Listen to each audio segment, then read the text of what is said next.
하늘이 나를 배반하게 두지 않겠다. 내가 하늘을 배반할지언정.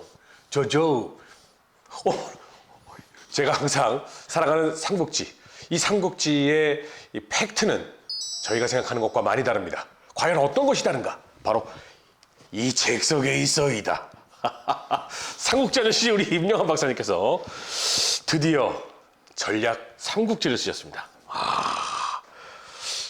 제목부터가 멋있습니다. 전략 삼국지. 근데 이제 혹시 이제 아픈 거 싫어하시는 분들은 조심하셔야 됩니다.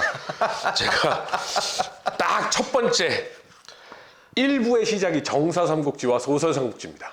예, 여기 팩트 폭행 맞기 싫으신 분들은 조심하는 게 좋을 것 같은데 제가 얘기한 이 부분도 약간 소설이죠? 예. 요거 어떤 책인지 간단하게 말씀해 주신다면. 그러니까 사실 삼국지가 소설로 유명한 바람에 네. 그 진짜 정사에게는 많이 빠졌는데 네. 사실은 정사 삼국지 자체가 굉장히 교훈이 많은 책이고 다이나믹한 책이에요. 네. 그러니까 소설 삼국지도 명나라 때 나온 게 아니라 삼국시대 끝나자마자 수많은 이야기가 만들어진 거를 네. 여기다 편집한 거거든요. 그렇죠. 그래서 삼국지 자체가 역사 자체가 되게 흥미로운 책인데 네. 이게 소설로 넘어가니까 정말 재미난 역사가 다 죽고 수많은 교훈이 죽었어요.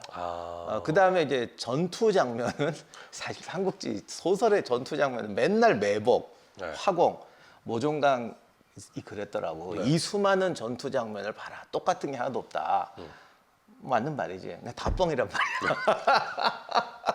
하지만 그 뻥 속에서 감동을 찾아낸 우리 아니겠습니까? 감동은 있는데 진실은 교훈은 없어. 진짜 솔직한 얘기로. 네. 그래서 진짜 전투의 교훈은 따로 있어요. 아. 그런데 굉장히 다이나믹하고 훌륭한 전투도 많고 네. 굉장히 역동적인 삶이잖아요. 네. 그래서 정사 속에 있는 교훈들을 뽑아왔습니다. 네. 이런 말이 있습니다. 삼국지를 읽지 않은 사람과는 친구가 되지 마라. 그런데 삼국지를 3번 이상 읽은 사람과는 절대 싸우지 마라. 그게 무슨 뜻이겠습니까? 인생을 살아가는 참 많은 표본이 돼주고 교훈이 돼준다라는 말 아니겠습니까? 그 교훈을 모아서 우리 삼국지에 대한 이야기, 전략 삼국지 쓰셨으니까요. 이거 많이들 좀 사랑해 주셨으면 좋겠습니다.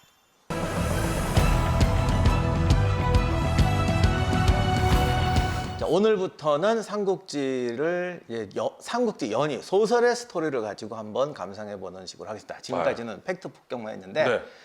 이미지가 좀 안 좋아지는 것 같아서 근데 이 책을 녹화하려니까 좀 그렇긴 하지만 네. 이제는 이제 소설 삼국지. 근데 사실은요, 이 역사라는 것이 물론 이 사실을 바탕으로 기록을 쓴 것이 역사가 되겠지만 소설이라는 게 정말 오랜 세월 동안 묵혀온 소설이라면 그 자체도 하나의 역사가 되는 거잖아요. 그렇죠. 그러니까 정사 속에는 이제 어떤 교훈이, 그러니까 왜냐하면 전략을 진짜 이렇게 짰구나, 얘가 이렇게 말했구나라는 교훈도 있지만 반대로 소설 삼국지는 사실이 아니니까 거짓말이다 이게 아니라 네. 감동을 주고 있단 말이죠. 네네. 말씀하신 것처럼 몇백 년, 1000년 이상 감동을 줬어. 그렇죠. 그럼 이게 왜 사람들이 여기에 감동을 받지? 그리고 왜 이런 이야기를 좋아하지? 또 이런 스토리를 좋아하지 하는데 또 교훈이 있는 거예요. 그렇죠. 그리고 조조나 유비가 그 말을 안 했어도 네. 우리 주변에 그런 사람들이 많은 건 맞지. 네. 그러니까 거기에 의탁해서 이게 이렇구나라고 할 때 또 어떻게 보면 인류사에 없는 얘기는 아니에요. 네네. 그러니까 조조는 나는 그런 말 한 적 없어라고 할지라도 그렇게 살아온 사람, 그렇게 말하는 사람은 어마어마하게 많다는 그렇죠. 거예요. 조조 이름으로 함축되었을 뿐이지. 그렇죠. 그래서 오늘부터는 소설 삼국지에 있는 감동 포인트를 찾아가 보도록 하겠습니다. 그러면 한번 이야기를 시작해 보기 전에요. 제가 갑자기 드는 생각이 있어서요. 저 정말 소설 삼국지 좋아하고 삼국지의 이야기를 너무너무 좋아하는데 잠깐만. 삼국지 시작이 어떻게 되지? 돗자리 장수 유비 얘기로 시작되나? 삼국지 딱 첫 구절 시작되는 구절이 있었나요? 사실은 아주 유명한 구절이 있어요. 네. 천하의 대세는 나누어지면 반드시 합쳐지고 합쳐지면 또 나눠진다. 이 이야기는 우리 인류의 진리 중에 하나 아닌가요? 이게 삼국지에 나오는구나. 바로 그거예요. 첫 구절. 임팩트. 제가 오늘 이거 하면서 반성 많이 했는데 이게 이제 옛날식으로 하면 네네. 이 구절을 딱 대면서 이거 사실 내용 아무것도 없는 건데 말이죠. 사람들이 이런 거에 막 넘어가요. 이렇게 하면은 옛날식이야. 예전에 그렇게 많이 저를 두드러 패셨잖아요. 네, 그래서 이제 그렇게 안 하고 네. 근데 될지는 잘 모르겠는데 삼국지 시작이 그거였구나. 뭐 천하람 모름지기. 나누어지면 합해지고 합쳐지면 나누어진다. 이런 말이 왜 감동을 주느냐. 네. 그러니까 비유를 한번 들자면 이런 거죠. 사람은 누구나 죽는다. 와, 첫 구절에 이게 나왔어. 그랬더니 막 위에다 그러면 옛날에 저는 이렇게 말하는 거야. 아니, 모르는 사람이 어디 있어? 그게 무슨 지식이야? 그치, 그치. 사람이 죽는 데는 수만 가지 원인이 있는데 그 원인을 알면은 의사가 되는 것이고 네. 뭐 어떤 사회적 원인 때문에 이랬다면 심리학자가 되는 거고 아니, 사람은 누구나 죽는다 다 아는 얘기잖아. 이게 무슨 지식이야? 이렇게 말을 했죠. 엄마 저 아저씨가 근데 이거를 이제 내가 이게 뭐 어떻게 되려는지 모르겠지만 하여간 이거를 네. 이제 소설 포인트로 얘기를 하면 이런 거예요. 다 아는 얘기예요. 네. 그런데 이 뻔한 얘기가 어느 자리에서 어떻게 쓰여지느냐에 따라서 뻔한 얘기가 아니게 돼요. 예를 들어서 노르망디 상륙작전 때 네. 오마하 해변에서 그 영화에 나온 유명한 대사 있어요. 이거 진짜 대사예요. 영화에 만든 게 아니고 네네. 막 저녁 때가 됐는데 돌파를 못했잖아. 네. 그때 연대장이 딱 나가서 이렇게 말하죠. 이 해변에 있는 사람은 두 종류의 사람밖에 없다. 이미 죽은 사람과 앞으로 죽을 사람이다. 나가자. 그때 애들이 와 일어나서 장벽을 돌파합니다. 물론 그분도 곧 돌아가시는 전사하셨어요? 네, 전사예요. 그런데 다 아는 얘기잖아. 그 네네. 말이 뭐야? 사람은 다 죽는다. 나가자 이 소리야. 근데 그 순간에 그 말은 어마어마한 명언이 되고 병사들을 불러일으켜서 정말 수많은 생명을 살리고 전투의 전황을 바꾸는 말이 됐어요. 그러니까 말이란 건 똑같은 말이라도 어디에 쓰여져 있느냐에 따라 중요한 거예요. 그래서 지금까지는 그거를 이제 사실을 이야기했다면 이제부터는 현장에 놓고 이 말이 삼국지 소설 속에서 이렇게 쓰였을 때 감동을 준다. 좀 이런 포인트로 가보려고 합니다. 약간 느낌이 옛날에 그 드라마 손자범법 있었거든요. 그래서 우리 일상 회사 생활 속에서 손자범법에 나오는 이야기를 현대적으로 재해석한 이야기. 그러니까 마치 소설 삼국지라는 것이 물론 허구입니다만 그 속에서 우리가 찾아야 될 삶의 어떤 지혜 이런 얘기를 해주신다는 거죠. 그렇죠. 그래서 다 아는 얘기잖아. 세상이라는 게 뭐 붙었다가 깨지고 우리도 그렇잖아. 삼국시대 나눠졌다가 통일되고 그렇죠. 뭐 이렇게 되는 거예요. 내가 지금 자꾸 학술적으로 빠지고 싶은 유혹을 자꾸 느끼는데 참고 말씀을 드리자면 뭔가 시작할 때 그 주제를 함축한 진리를 한번 때리고 얘기하는 거 네. 이거 중요하더라고요. 두 갈씩. 이건 두 가지씩이 아니에요. 그래요? 실제로 연설을 하거나 강연을 하거나 남하고 얘기할 때 어떤 사람은 외모로 가요. 그러니까 잘생겼다 이게 아니라 네. 탁 있어 보이게 네. 차려입고 가서 네. 왜 건설회사 사장님은 경차 타고 나타나면 안 된다잖아. 그런 말 있잖아. 롤스로이스 같은 거 탁 타고 나타나면 오, 저 사람한테 건축 맡기면 문제 없겠다. 뭐 이런 것도 필요하고 말을 할 때는 뭐 스펙을 갖고 덤비든지 이렇게 한단 말이죠. 네. 근데 그런 거 없는 사람들이 위축이 돼요. 그렇죠. 이럴 때 당당하게 나가는 거. 카네기가 그랬대잖아. 세상의 진리를 갖고 나가라. 다만 자기가 하는 얘기에 굉장히 함축된 거. 뭐 세상은 뭐 나눠줬다가 통일됐다 나눠진다. 너무 뻔한 얘기야. 근데 이 삼국지라는 자체가 역사를 알고 있잖아. 수많은 사람들이 나타나서 싸우고 죽고 이랬어. 승리한 사람보다는 중간에 쓰러진 사람이 더 많아. 얼핏 보면은 이거 비극적인데 세상 역사 보면 다 비극이에요 사실. 그렇잖아요. 그렇죠. 그래서 보기 싫은 사람도 있어요. 네. 여기다 탁 때리는 거야. 세상이란 나눠졌다 합하고 합하다 가는 거야. 인생이란 성공할 때도 있고 실패할 때도 있는 거야. 그러나 세상에는 승자와 패자만 있는 게 아니야. 패자 위에 승자가 있고 승자 위에 위대한 사람이 있어. 뭐 이런 식으로.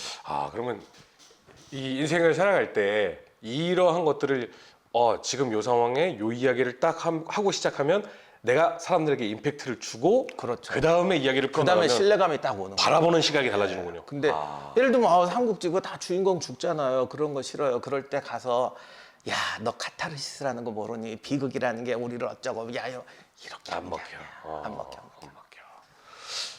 왕우가 사람이란 모름지기. 합해지면 나누어지고 나누어지면 합해지는 거야. 지금 네가 커플이 있다고 해서 나누어지지 않을 거라고 생각하지 마. 이렇게 이렇게 이걸 보고 계신 여러분들, 당신 솔로라고 외로워하지 마십시오. 모름지기 사람이란 나누어졌다 합해지고 합쳐졌다가 나누어지는 겁니다. 분명 합해지는 날이 있을 겁니다. 아 이러면서 배우는 거 집에 가서 아니겠습니까? 사모님한테 혼나는 거 아니에요? 아닙니다. 앞으로 살아가면서 회의 뭐 혹은 다른 사람들과 만났을 맞아요. 때 발표 자리 이런 데에서 내가 오늘 이야기할 이 전체의 시작을 요 한 구절로 하면 참 좋겠다. 이건 참 괜찮은 것 같네요. 네, 예. 그게 진리 액기스를 던진다고 하지 말고 이 이야기가 가지고 있는 약점이 있잖아요. 네.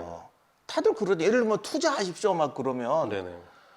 투자 좋긴 좋은데 저러다 망하면 어떻게 뭐 이런 게 생길 거 아니야. 그때 B급은 네. 아이고 누가 투자해서 부자 됐어요. 누가 거지였는데 올인해갖고 했어요. 사람들 그 말 듣고 나도 올인해야지 일어나. 네. 누가 봐도 불안하잖아. 그래서 그거는 B급이 하는 거예요. 아. 물론 거기에 넘어온 사람도 있죠. 그렇죠, 그렇죠. 그런데 진짜 A급은 그 불안감을 아까 말했듯이 승자 위에 위대한 사람이 있다.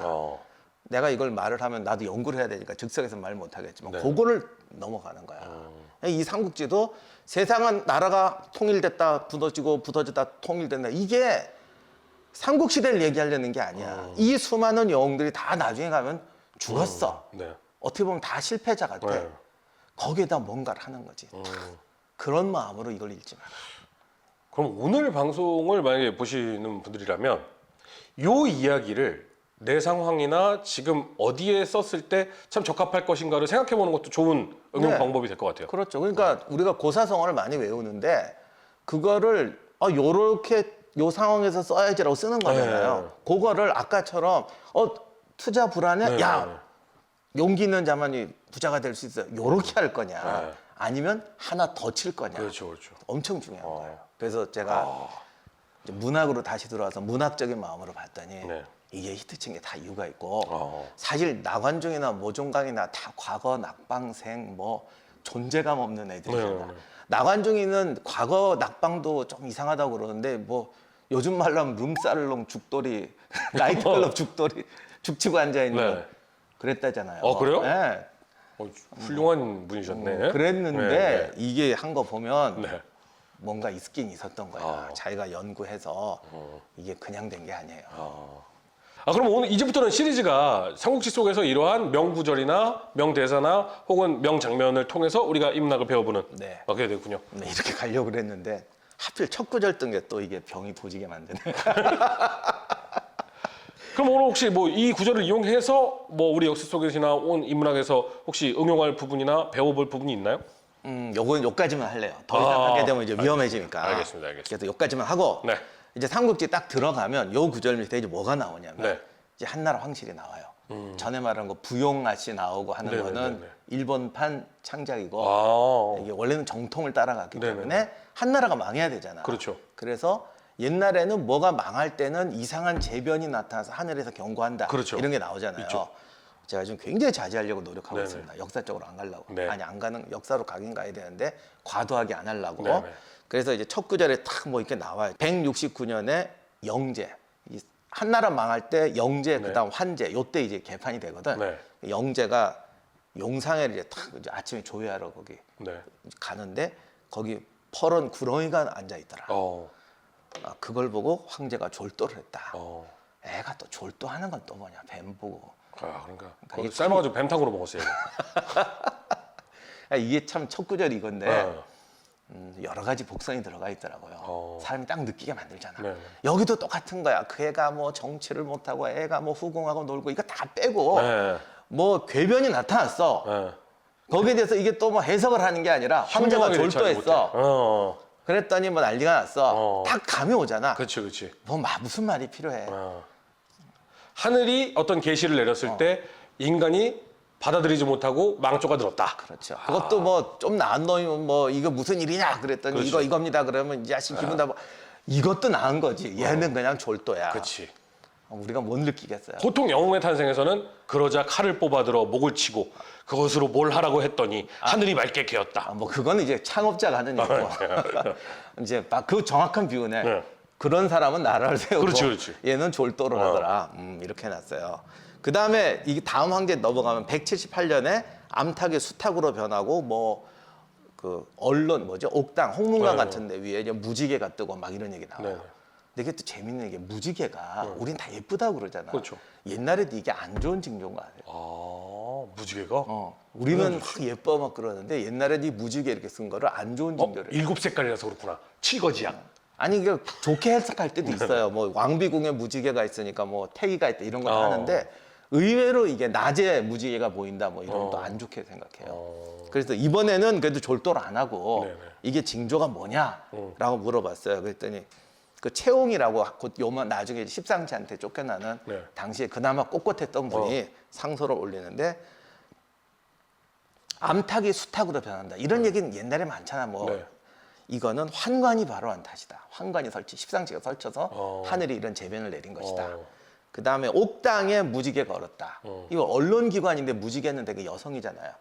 이거는 요즘 말로 하면 저 왕후나 뭐 이런 분들이 옛날에 필리핀에 그 있잖아 센 이멜다 이런 사람이 방송국 언론계를 두드려 패고 막 이러는 거다. 이래서 이렇게 된 겁니다. 이렇게 해요. 근데 이게 재밌는 게 이 얘기가 중요한 게 아니라 이게 조선에 들어오면 네. 이거 엄청 써먹어요. 이러한 이야기를. 네, 그래서 네네. 우리나라 역사책에도 이런 재변이 나타나면 이건 하늘이 내리는 경고니까 지방관이 반드시 보고하게 돼 있어요. 근데 조선 시대도 내가 숫자는 안 세봤는데 암탉이 수탉으로 바뀌었다고 보고한 게 꽤 많아. 그냥 수탉이 원래 약간 연계였을 때는 허옇고 암탉처럼 생기다가 나중에 벼슬 생기고 이게 커지면서 변하는 거 아니에요? 내 말이지. 이게 막 관찰사가 보고하고 그러는데 이분이 닭을 안 쳐봐서 그런 거 아닐까?